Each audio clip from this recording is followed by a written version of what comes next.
if we miss this moment to learn from the last 6 months, we shall never clearly close the divide in the way that we need to close it. So what does that mean going forward? How do we look at libraries and what your space is when we start to think about trying to close the divide? Well, first and foremost, I want to say something about the libraries. I want to say something to the library community. You were great stewards during this digital chaos. And why do I say that? Your parking lots became areas of study. Your buildings became food distribution centers across the country. Your librarians actually hosted YouTube live videos reading to young children, K through 3 or K through 12, that needed some tutoring support or assistance. When out of the libraries across this country, the majority closed. I got a statistic that 777 public libraries surveyed by the Library Journal on March 23rd, 94% of them closed. And 2% of them were working towards closing, and 4% had no idea what they were going to do.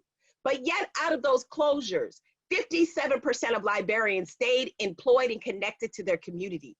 You are also the frontline workers in terms of our struggle to fight and mitigate this virus, but you are also our frontline and essential workers when it comes to trying to figure out how to bring some stability to our communities that are lacking in broadband access.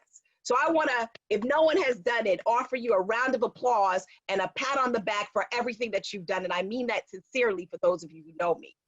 But what is it that we need libraries to do now in this new normal of digital access?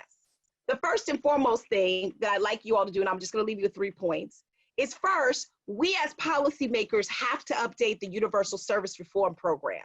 That program is outdated and mismatched with the type of demand that we're seeing prior to the pandemic and today. Because universal service, and particularly E-rate, is based on a formula, the money has to accrue before it even gets to community. And guess what? We didn't have that kind of time this time around.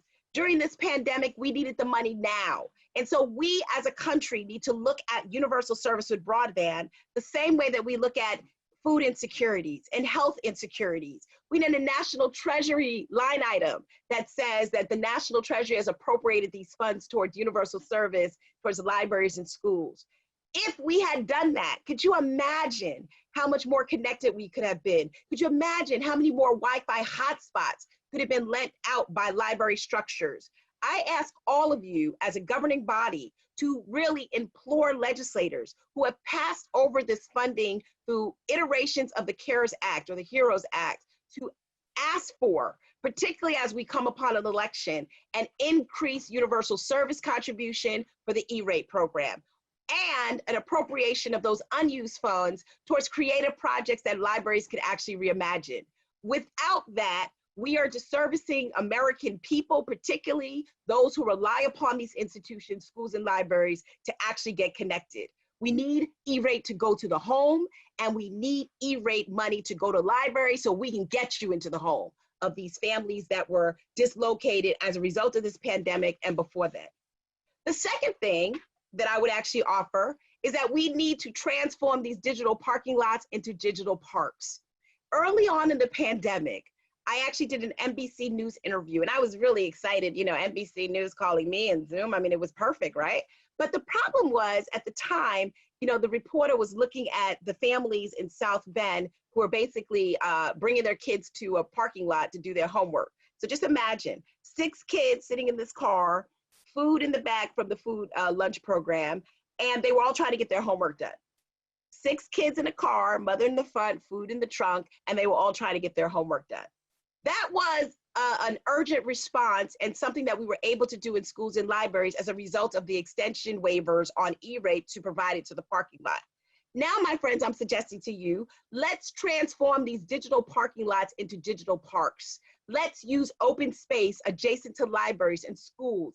Let's get money through parks and recreation to put benches out there. Let's figure out ways to ensure that access is available in a humanized way where we can leverage open spaces. Let's get funding to transform digital parking lots and potentially bring in digital buses. You know, back in the days when I was growing up, we had those mobile book banks, right? And they were fun because in the community I grew up, we didn't have a library close by. So when the book bank came, it was like the ice cream truck coming, where we were able to check out books mobilely. We have nothing in our way to stop those book banks from not only coming into certain communities and offering those supplies, but also being able to put a signal on the top of that book bank and make a Wi-Fi hotspot within a community. Let everybody know it's reading time from wherever you are in your community. Sit out with a book and access the broadband that the library provides.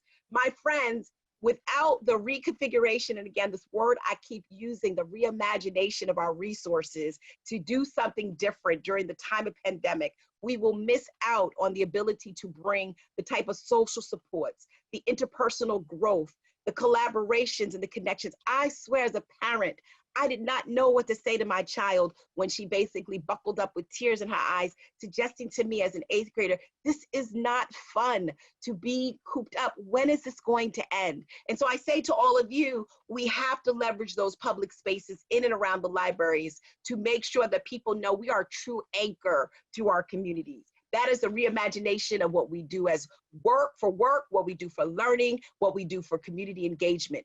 We give money to community colleges, but there's nothing like a darn old library in our neighborhood. Yes, I said it to that librarian out there. There's nothing about like having a library that's available to the people that live within the community. You are part of the community. That's something I've been telling schools as well. Schools are trying to get kids back into the doors of their school buildings, but we have vacant land, office buildings with unused equipment, spaces that could be reconfigured that actually can help us to close some of the digital disparities and the consequences of not being connected going forward.